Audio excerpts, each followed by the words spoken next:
Many of you met Dennis today at lunch, and I've actually had the pleasure of feeling like I've known Dennis for literally over 30 years, because my parents, many years ago, subscribed to something that I very much appreciate that he did, and that was a Torah class that he gave. And what he would do is he would record the Torah class verse by verse, and then he would send it out to my parents were one of the people that subscribed to that series, and it affected my entire life, and so that was the first of many positive influences that I was able to get from Dennis. I feel like I know you because I listen to you on the radio. I've heard your tapes. I literally have a box at home. My wife can testify to this. I have a box about this big. It's deep and it's long, and it's literally packed with Dennis Prager cassette tapes. They're not 8-track tapes, but they are cassette tapes. And so it is my singular pleasure to be able to.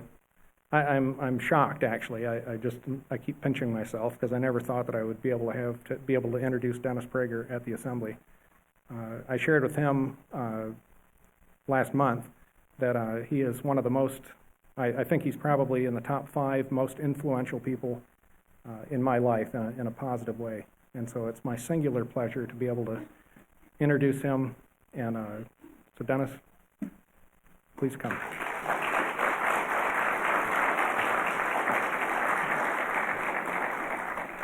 Well, I can only say, and it's with absolute sincerity, that if I've influenced John, then I've done good in my life.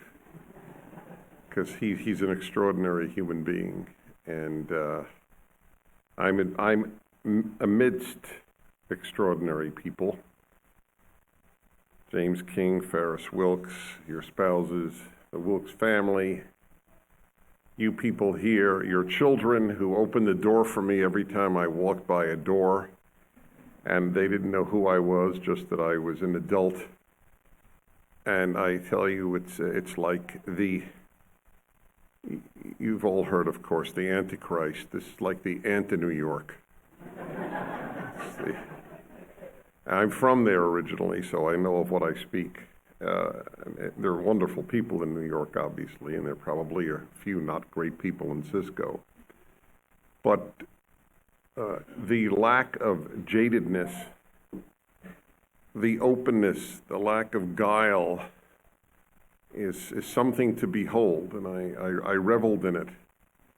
I might even tell you I loved seeing kids playing with toy guns. It's the most normal thing on earth. The war against toy guns is a confirmation for me that we live in what I have often called on the radio the age of stupidity. You've heard of the age of reason, the Renaissance. This is the age of stupidity, where kids are suspended from school for pointing a pencil at another kid and saying, hands up or gotcha.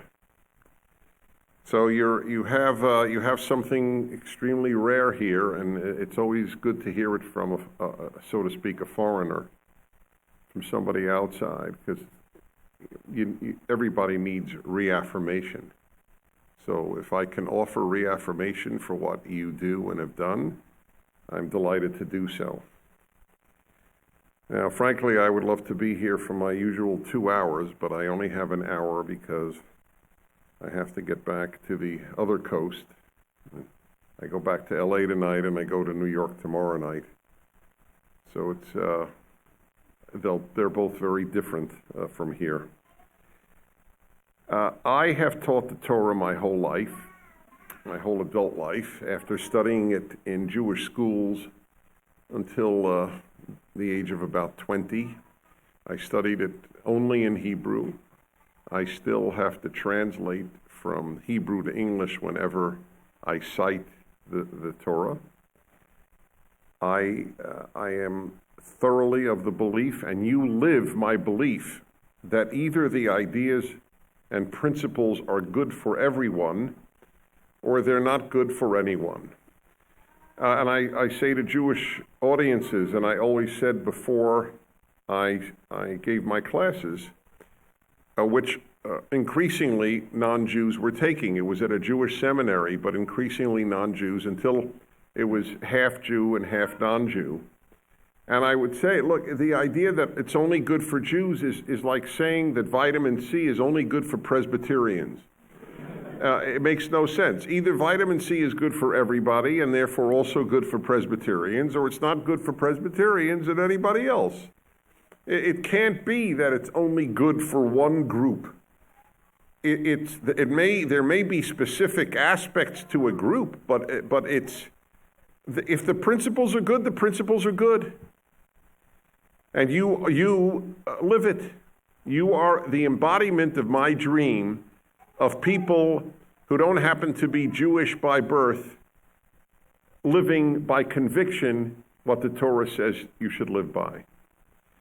So it's very powerful for me to see, because you're an embodiment of my whole belief system about the Torah. So I've decided, it was a big debate in my mind, because I was told that some people had been told that I would speak on happiness, and I love to speak on happiness, but you can see that on many of my videos at prageruniversity.com, and you can read my book on happiness. So I decided I wanted to talk to you about one aspect of the Torah that is so important that it lies at the heart of the secular religious divide in America and in the Western world generally. And it is about separations, distinctions. If I had to say there was one overriding message in the Torah, it is that there are distinctions, and that blurring the distinctions is equivalent to denying God. Distinctions are God's signature in creation. And so when I talk about this, I like to do it with a sort of riddle. What did God create on the second day?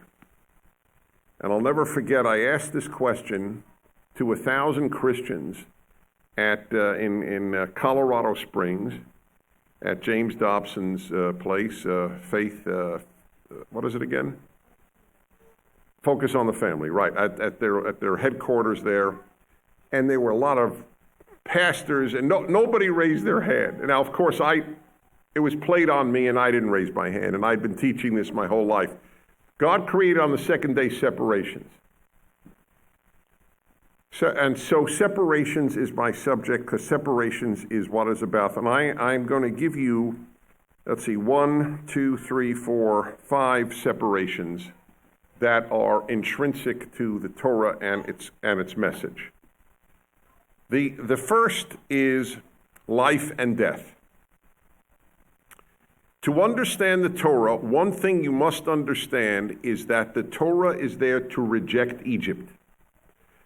The Jews were not only taken out physically from Egypt, the Jews were to be taken morally, theologically, philosophically, values-wise out of Egypt. And what was the essence of Egypt? What was Egypt's Bible? The book of the dead. The Torah is the book of life. Egypt worshipped and lived by the book of the dead. That was the name of it.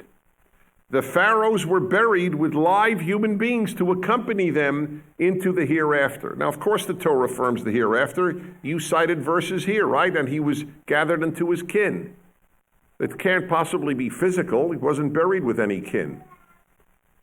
Of course, there's an afterlife. But the Torah wants us preoccupied with this life. And so the separation of life and death is a huge theme in the Torah. And it exists in a number of places. I'll give you one, and you know your Torah, and I'm curious if you know about this one. But the priest was not allowed to come into contact with death. And there is no other religion wherein the priests of that religion cannot come into contact with the dead. On the contrary, the priests of most religions have huge roles to play at funerals. But in the Torah, there's a ban on priests entering cemeteries, on priests being in the presence of a dead body, because the Torah's priest must be preoccupied with life.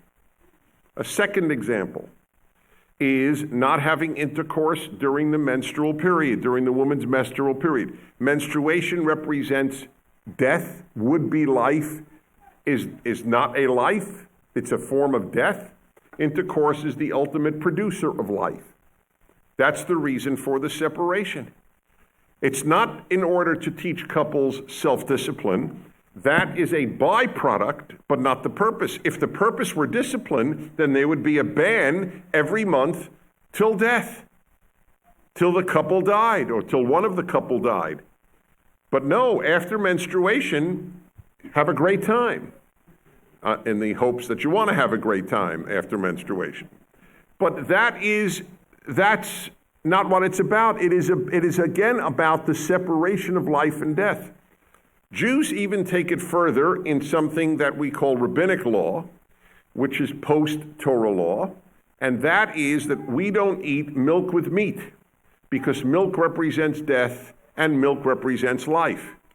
You can have fish with milk because fish don't produce milk, and therefore milk does not represent life vis-a-vis a fish. Chickens is a separate issue. Originally, chickens were allowed for the same reason, because they don't produce milk, and then it got complicated, and it's one of my pet peeves with my own religion. But that's a separate issue. But that's another example of the separation of life and death. And I'll give you another one. The animals and fish that are permitted versus the animals and fish that are not permitted. The permitted, or as we call them, the kosher animals, and it's something you observe, whatever term you will use, the permitted animals are all vegetarian. And all the carnivorous land animals, talking about land animals now, are not permitted. That's a life and death example.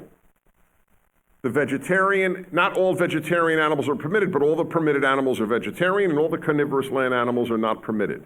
In the fish, the scavengers, the ones, the bottom feeders, are generally the ones represented among the fish that are prohibited. They are associated with death as well. There are other complex reasons for which fish are permitted and not, but that is an example. And with birds. Birds of prey are associated with death, and they too are not permitted. So the life-death issue is huge. Next, animals, humans. This is a massive area of difference between the Torah. The Torah and society are at war with one another. Society is winning. Torah is losing. But that is the war that is taking place right now, consciously or not. And one example is the animal-human distinction. The Torah says that only humans are created in God's image. Animals are not. There is an unbridgeable gulf in the sanctity of human life and the sanctity of animal life. Hence, we can eat animals. We certainly cannot eat humans. Obviously, where you have to live and there is a dead human body, then life comes first. I'm not talking about those rare instances like the airplane that crashed in the Andes. But we cannot, obviously, not eat humans. But animals are permitted. And we have today a tremendous confusion of human worth and animal worth. I interviewed on my show on a number of occasions the head of People for the Ethical Treatment of Animals, Ingrid Newkirk. And I'll give you one example of a position that her group argues for. They call it Holocaust on your plate. You can look it up, folks, because you won't. It's anyway. You know, I wouldn't make it up because A, I couldn't have made it up. It's too bizarre. And number two, all my credibility would be shot. Gee, this guy spoke about this thing, and I don't see it anywhere. It's easily found. Holocaust on your plate is PETA, their position, People for the Ethical Treatment of Animal position, that there is no difference between the barbecuing of chickens in America today and the cremating of the Jews in the Holocaust during World War II. That is why it is called Holocaust on your plate. This is because as you get more and more secular, you increasingly do not see the difference between human and animal worth.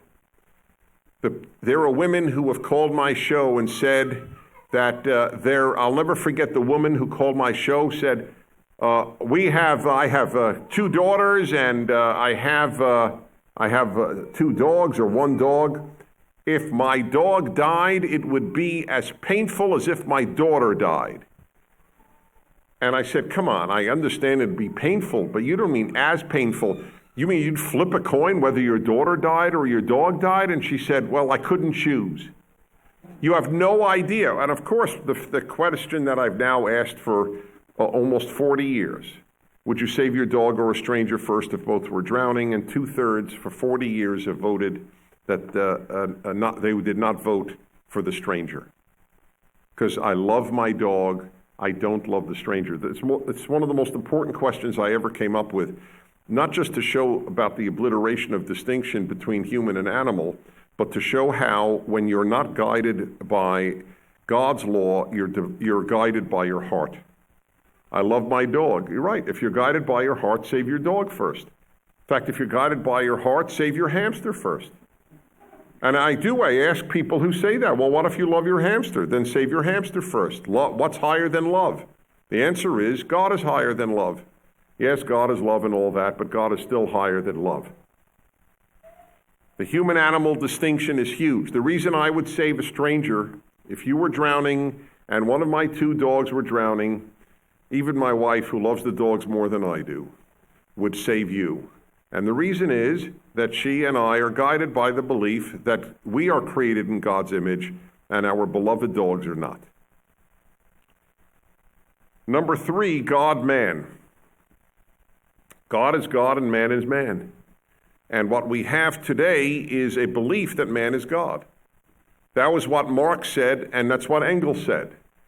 The 2 fathers of Marxism and all leftist thoughts, one said man is God and the other one said God is man. That is but no, it's not true. God is God, man is man, and we live in an age which doesn't want a God that is higher than man. I am the highest, I determine right and wrong. That is why there is such hatred of religion in America today.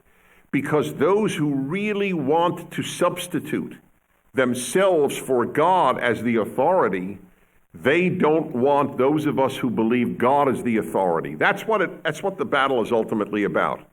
The battle against the 10 Commandments anywhere is about the idea whether or not there is an authority higher than me telling me what is right. And the university is the temple of that belief. This is a temple or congregation or church, or of course there are synagogues. But there is the secular, the radical temple is the university, where you learn you are the determinant, or even better, the New York Times editorial page is the determinant of what is right and wrong, certainly not the Bible, certainly not the Torah. Number 4, holy and profane. We who believe in a Torah believe in the holy and, if you will, the secular or the profane. This is a basic difference that I learned as a religious child, that there are holy days. By the way, the Torah is the first book in history to make time holy. Until the Torah, only places were holy. People were holy. But never was time holy. It's what one Jewish thinker, Abraham Joshua Heschel, he called the Sabbath a cathedral in time. It was an invention of the Torah. To make time holy. That's why you and I are here today. That's why I'm in synagogue every Saturday, and you're here every Saturday. To denote the holiness of this particular day. And holy in Hebrew also means distinct. I am holy, Leviticus 19. You shall be holy, for I, the Lord your God, am holy. Distinct. I am distinct, you are to be distinct. When you hear, just as an example of the abolition of the notion of the profane, when you hear all the cursing that goes on in modern life, it is the people who use it do not even think they're using profanities. The word profanity is dying. Sacred is dead. Holy is dead. But even profanity is now dead. Because if holy is dead, then profane is dead. You need both. In order for holy to mean something, profane must mean something, and vice versa. But it's been abolished. There is none. So people look at you as bizarre. What's wrong with the F word? It's just a word. I'll never forget, I was with a bunch of, 3 teenage girls were in my car many years ago. And I was behind a car in Los Angeles where I live, and it had a bumper sticker, and it said, S happens. We all know the S word, right? So I said, person who driving that car is a moron. I said that to the girl. I said that out loud, and they were horrified. Why is that person a moron? I said, if they use the word privately, in quiet, just an expletive, I'm not here to say anything. But to broadcast the word on a bumper sticker, please, it's. So they said, what's wrong with that? They truly didn't understand. So this was my best attempt to explain to 3 modern secular teenagers what I was trying to say. I said, you girls, what do you think of air pollution? Oh, that's terrible. What do you think of water pollution? Oh, man, are you kidding? It's disgusting. It's dangerous. I said, okay, I agree, but I also believe in soul pollution. And that bumper sticker is engaging in soul pollution. Because I believe the 3 of you each have souls. You're not just bodies. And believe it or not, I was stunned. They went, oh. Which for a teenager is, I understand what you said, and it's really worthy of thinking about, and I might devote some time to doing so. That was quite some comment. And it's worth remembering that term. The secular world is preoccupied with air pollution and water pollution. It's not preoccupied with soul pollution.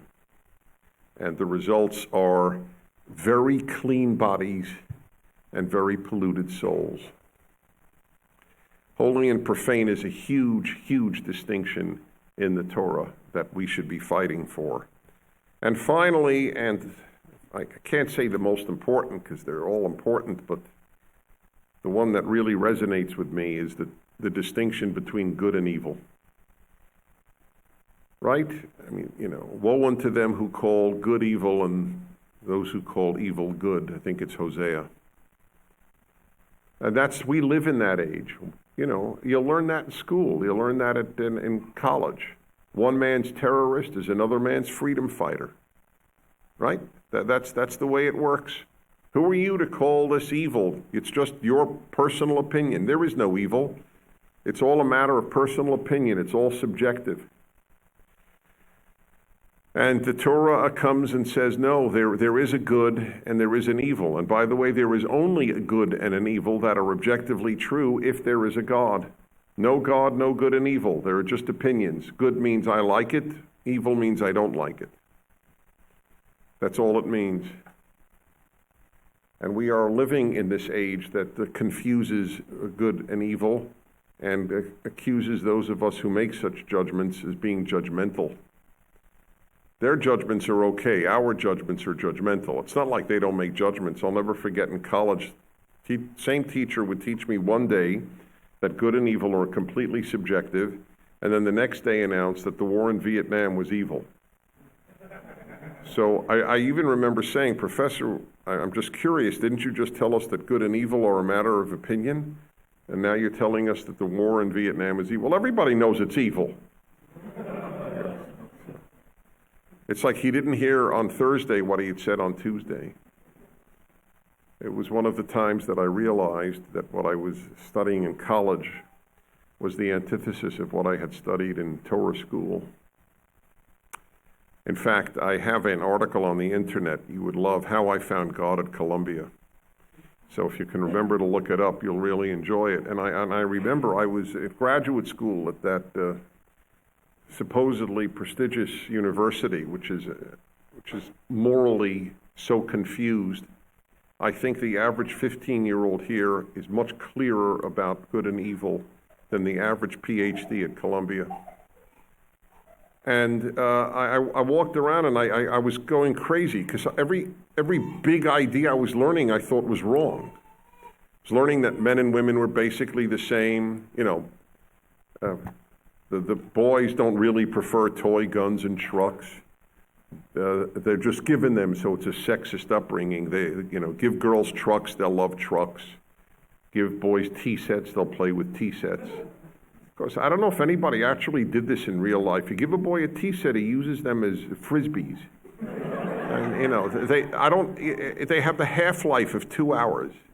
It's an absurdity, give a boy a tea set. These people live in theory, which in fact they do live in theory. So, and I learned that the US and the Soviet Union were equally responsible for the Cold War. I learned that the United States was an imperialist nation like other imperialist nations. All the big ideas I learned were wrong, and I was, and I remember thinking, why do brilliant people believe things that are so dumb, aside from wrong? It's dumb to say boys and girls are basically the same. It's just dumb. And then one day, and I give you my word, because I told this to my friend at the time, so there's a witness. Out of nowhere, a verse from the Bible that I said in Hebrew school every single day from first grade, but which meant nothing, of course, in first grade. All of a sudden, it came into my brain, which, by the way, shows the power of memorization for children. It's a very good thing. And it was Reshit Chochmah Yirat Adonai. Wisdom begins with fear of God. And then I came to a realization that was very powerful, and I hold literally to be true. The godless world is a wisdomless world. No God, no wisdom. That's not to say that everywhere there's God, there's wisdom. There are some very foolish religious people, just like there are foolish secular people. But the world that is godless produces no wisdom. No wisdom, anti-wisdom. There is no wisdom at Columbia University. There are wise individuals, but it produces no wisdom. There is more wisdom at this assembly in Cisco, Texas, than I believe there was in the entire graduate department at Columbia when I was there. And it's gotten worse. No God, no wisdom. I often say that it is the secular who keep me religious. I'm not kidding. Some people are lucky. They come to God directly. They experience God. They feel God. They just, they have this direct experience of God. I have not been blessed in that way. I come to God through the back door. That's how I describe it.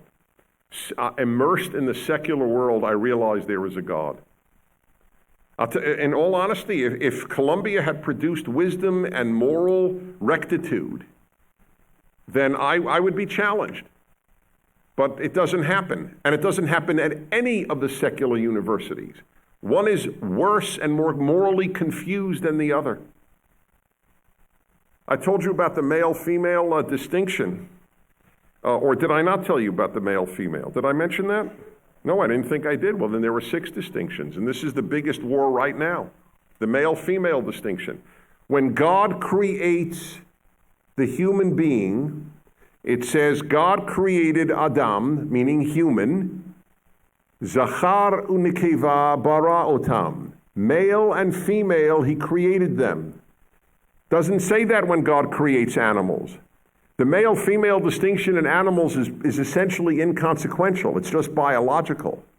The male-female distinction in humans is key to the human world. We are living in the first period of time that is recorded where an attempt is being made to obliterate the distinction between men and women.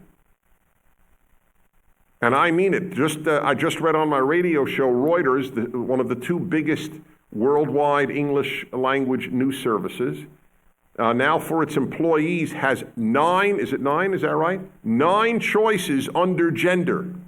I didn't remember, I have to memorize them. My brain is filled with all these memorizations. Like what they call conservatives, what is it, sexist, intolerant, xenophobic, homophobic, Islamophobic, racist, and bigoted. So I memorized these. So now I'm going to have to memorize these 9 categories. So there's male, there's female, there's male to female, female to male, questioning, transgender, transsexual, intersex. So I got 8, pretty good. Those are your, oh yes, and do not wish to respond. That was the best. We have every choice under God's earth. What is the next one? All of the above? It's funny, but it's not funny. The attempt, there are schools in Sweden that are genderless. The children who attend are not referred to as boy or girl. They have made up a new term for, instead of he or she, a neuter term for third person pronoun. They are told, you choose which you want. Why should we impose what your genitals have decided? This is a major, major example of the war between the Torah and society. You and I are on the exact same side. It's uncanny how much you are and I am.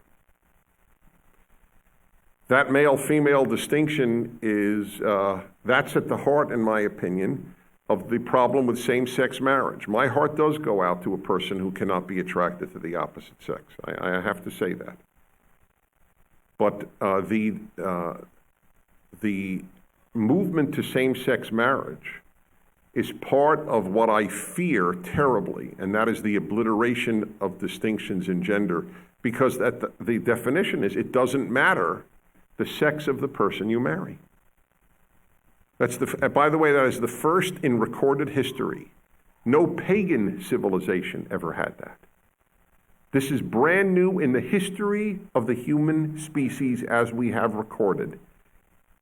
We have had difference in ages in marriage. We have had difference in numbers of people married. We have never had this, that the sex of the person you marry is insignificant. Therefore, sex is insignificant, or if you will, gender is insignificant, right? If marriage is the same, and if indeed it doesn't matter if a child has a mother and father, the statement is there's nothing a man can give a child that a woman can't give a child. And there's nothing a woman gives a child that a man can't. And I am close to one couple of 2 men and one of 2 women. They are all 4 terrific human beings. And by the way, I'm not sure that they would deny what I'm saying. I'm not sure that they would even deny. I don't think the 2 men I know will say, yeah, we give everything a mother would give. But that's what is being said by redefining marriage. And it's being said in any event. According to the New York Times, in fact, it's worse than that, or better than that from their perspective. Same-sex couples are better for children. That's the latest. So what this is, it's the defining battle of our times, the Torah versus the civilization in which we live. And as I said, the Torah is not winning. So we need each other, to say the least. But I have this one chance to speak before you, and I could have spoken on any aspect of religion, or certainly my never go wrong with talk on the power and the moral need for happiness. But I chose this because these distinctions, life and death, animals and humans, God and man, good and evil, holy, profane, man and woman, lie at the core of what the Torah is about. And I'll end with a very obscure law in the Torah that I commend to your attention, which some of you may know about and some may not. But I observe, because I am Torah-based as you are. And that is, it's called, in the Torah, it's called sha'atnez. Sha'atnez is the mixture of linen and wool in one garment. and were not permitted to wear a garment with linen and wool. Linen comes from plants, wool comes from animals. It's nothing specifically really about linen or wool, but it is once again a reminder, God created the world with distinctions. So here is an example of one mixture I don't want you to wear. Now, it's not often, and I check, whenever I get a jacket, I check, and I'll never forget, this blew my mind. This happened about 35 years ago in Los Angeles. I have to shop at tall man stores, and the selection is, in my size, about 3 jackets if I'm lucky. So if I ever find something I like, I'm just, this is before the internet where you really have now a choice. So I saw one I really liked, and I just took a quick look, and sure enough, linen and wool. And I had been so excited about the jacket, and then I handed it to the salesman, and I said, I'm sorry, I can't buy it. He said, I thought you were in love with it. I said, I am, but listen, it's too long to explain, but the operative word is Leviticus. And the guy looks at me and he goes, oh, Shatnez. And I almost had a heart attack. I couldn't believe the salesman in the tall man store knew about Shatnez, but sure enough he did. And he goes, well, you're right, that's true, it's linen and wool. And I go, wow, I can't believe this is quite a day that the tall man salesman knows about Shatnez in the Torah. But that's just an example again of what the Torah doesn't want to mix. God creates the world of separations. And when we undo those separations, we are in effect saying there is no creator. And I am certain that subconsciously, that is what this is all about. What is most painful is to find when so-called religious people side with the anti-Torah secular world. I can deal with the ideological enemy, but when the ideology that is subverting the culture infiltrates the religious world, then we're in trouble. And we are in trouble. There are many Christians and many Jews who have adopted the values that I just described and have abandoned essentially the greatness of the Torah. So I just wish you to know, I'm stopping here to take questions and brief alternate speeches, that I see the world as truly this divine document is at stake, and that the battle is really between the Torah, its values, and then the rest of the values that the secular West is now embracing. Thank you very much. Thank you. All right, I wanted to leave enough time for anybody who'd like to ask. By the way, ask me anything about anything. I am a talk show host. I'm used to getting questions on just about anything except professional sports. So if you'd like to raise anything, and if not, that's okay. I won't be insulted. It means I was very clear. So I'll just wait a moment. Yes, please. Yeah. Yes, I'm on in Dallas. Yes, KSKY, and I'm on from noon to 2 each Monday 2 through Friday. Alan, do you know the frequency? 660? Okay, 660 a.m. Or for $5 a month, and I'm not trying to sell you anything. I don't get rich on $5 a month anyway, and it doesn't go to me. But you can download it, and it's commercial free. And you could listen anytime you want and play it for your secular neighbor.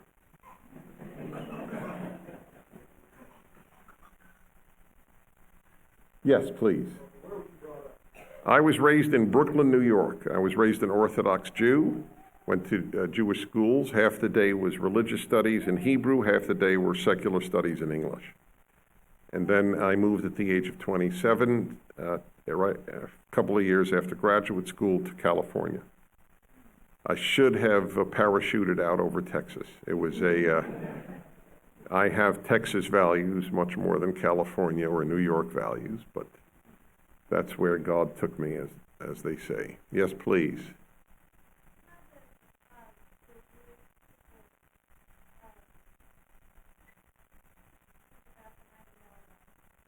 How do Jews think about the name Yahweh? Well, in traditional Jewish life, it's not pronounced. What Jews will say is Adonai, my Lord, or Hashem, the name, as a substitute for it. That's the tradition that has developed of not using the four-letter name specifically, and that's it. There's nothing more to say. I don't know who's right or wrong, and I don't really care. I care about people's values much more, and whether they listen to what he has to say than what their daily reference is. But that is the traditional Jewish view, that you use a substitute for the name. Right. Ferris.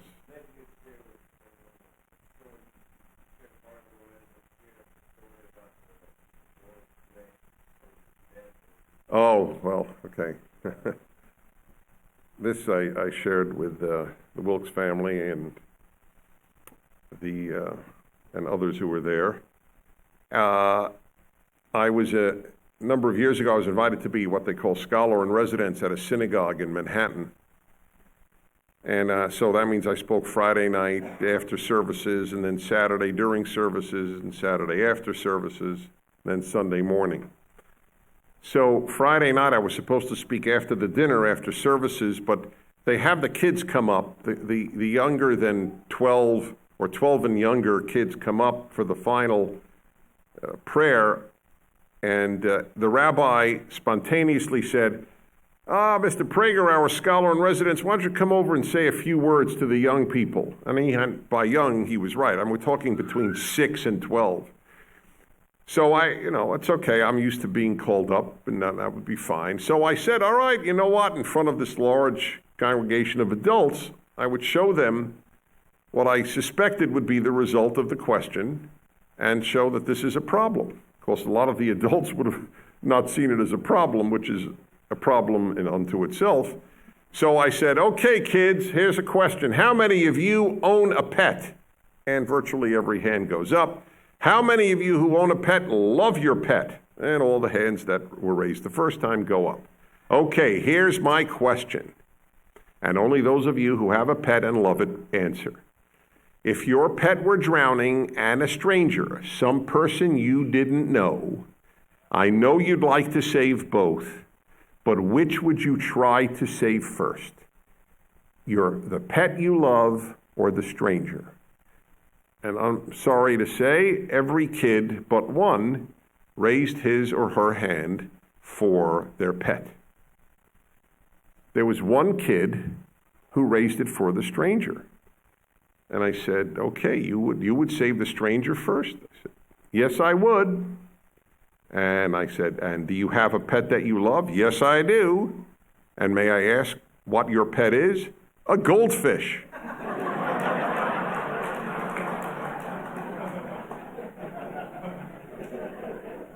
That was one for the books, as they say.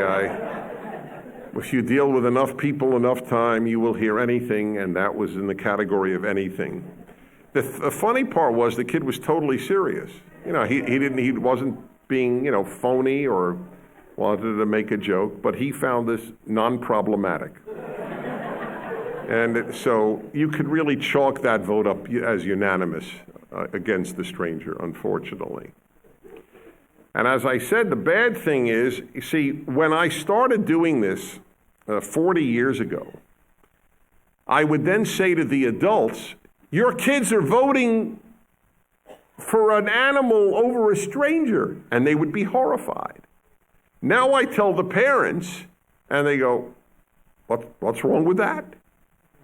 They're not horrified, because this is the next generation. This is the generation I asked when they were in high school. They're now the parents. That's how far we have descended. Anybody else? Yes, sir.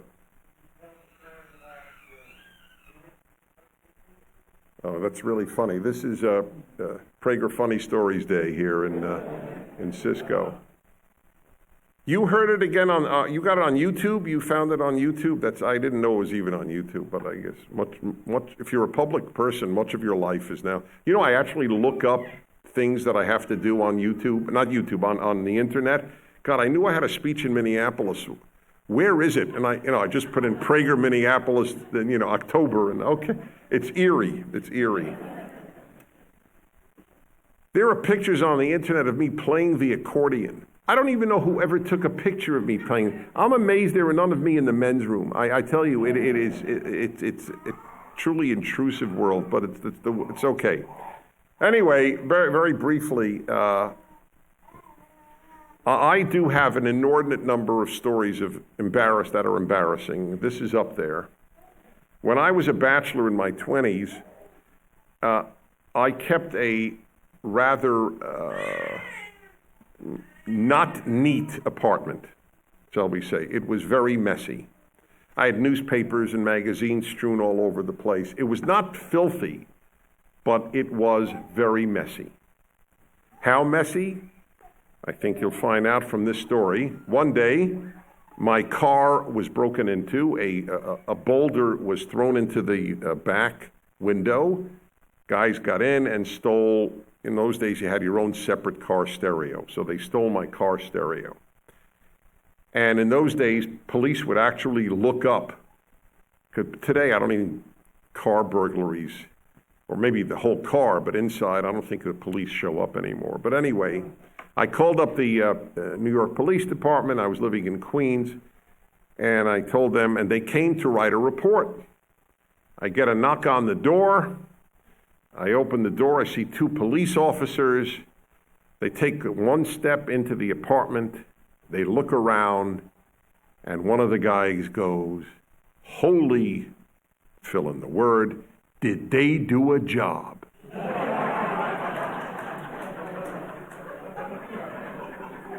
I spent the next 10 minutes sheepishly explaining it was the car, not the apartment.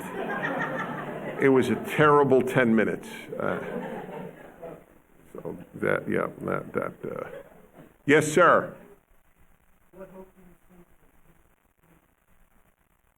What hope do I see for the future? I hate that question.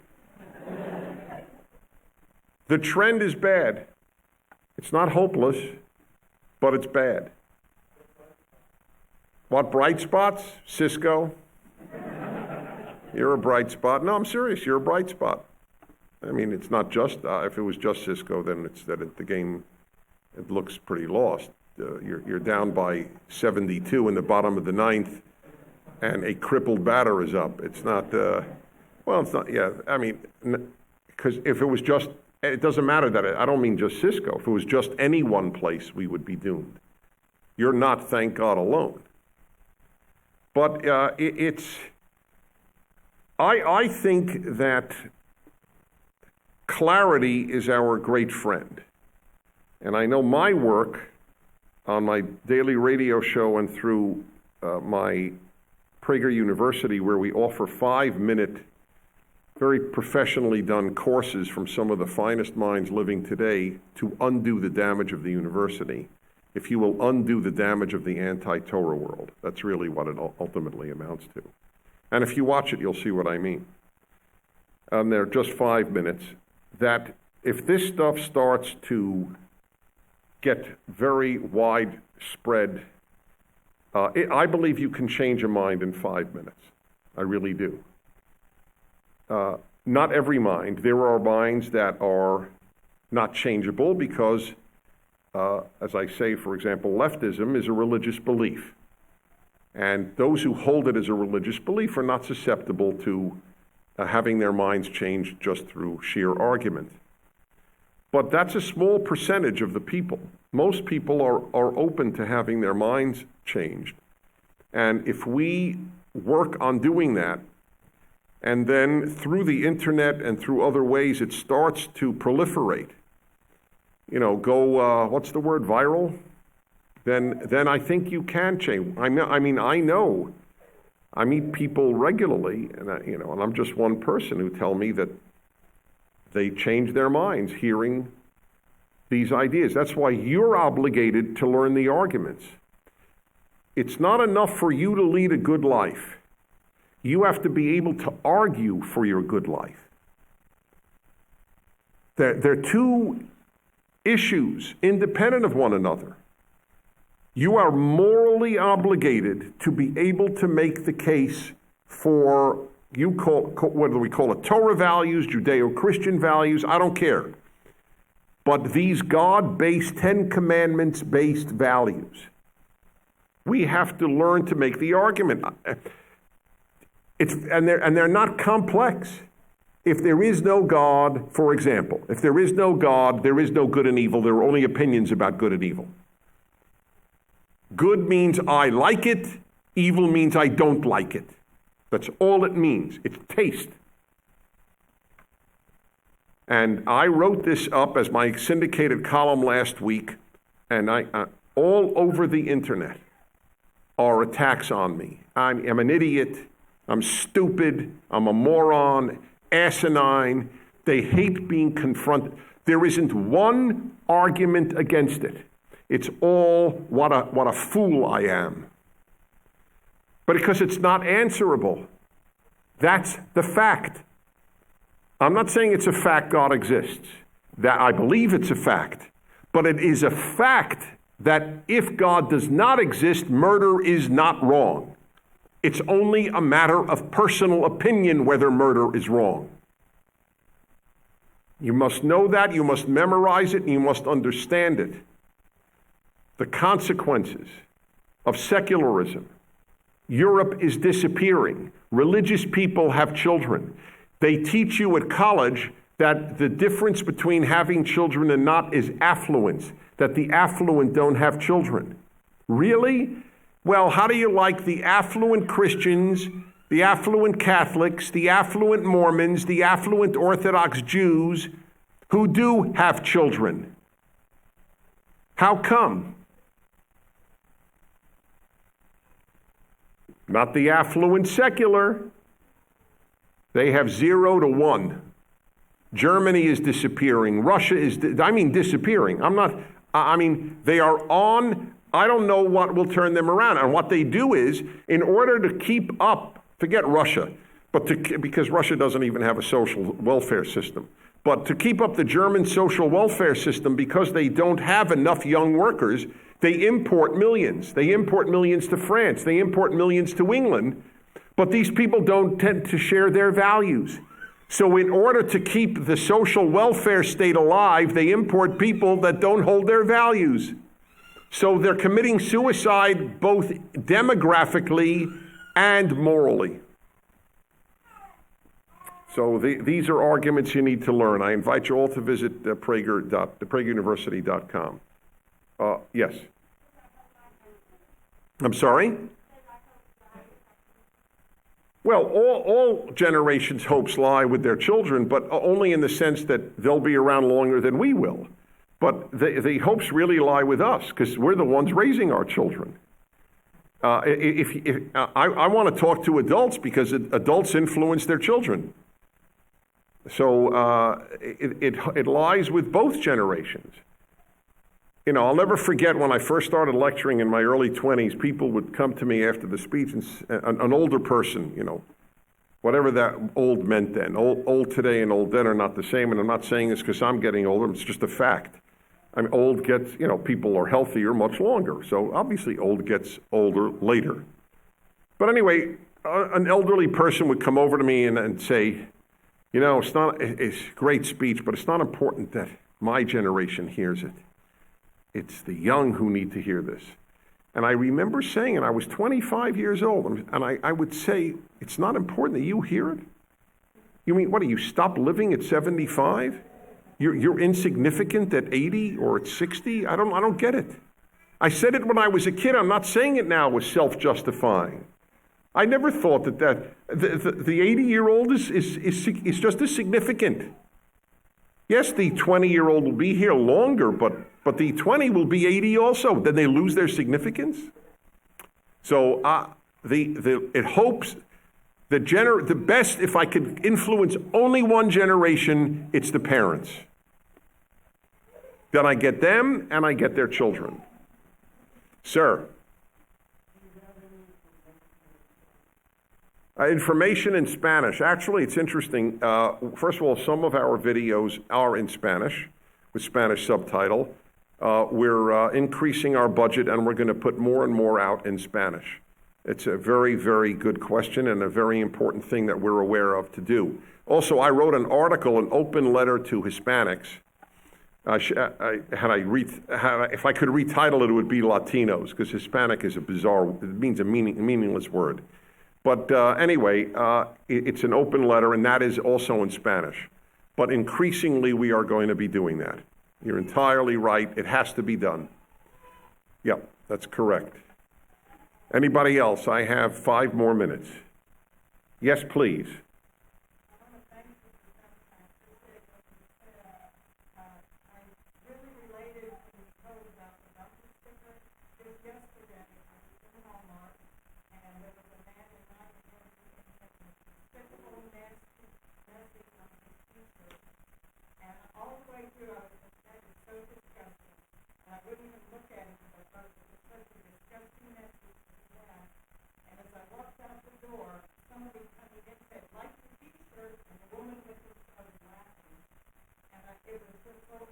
Did it have an expletive on it? Did it have one of the 7 forbidden words, so to speak?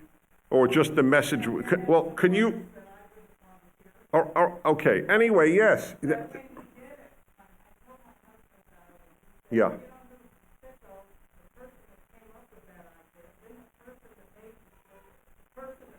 Right.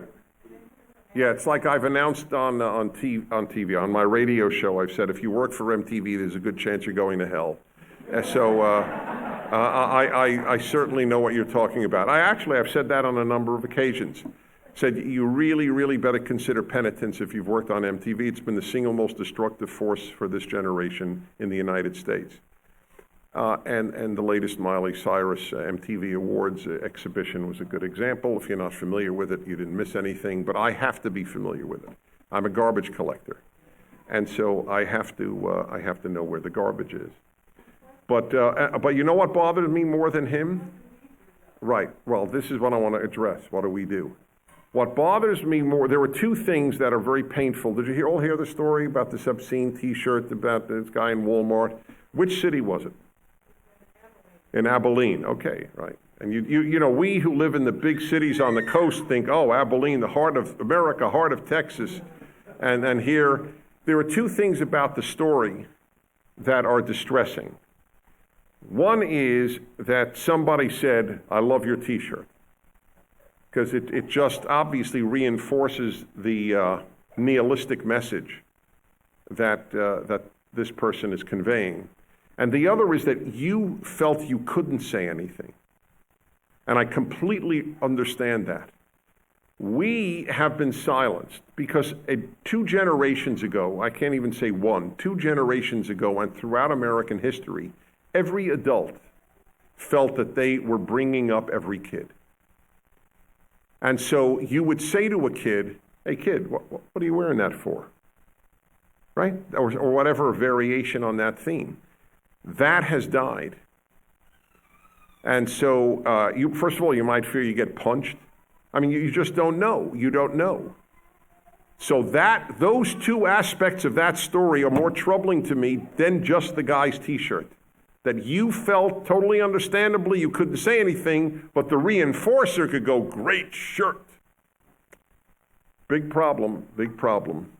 Yes.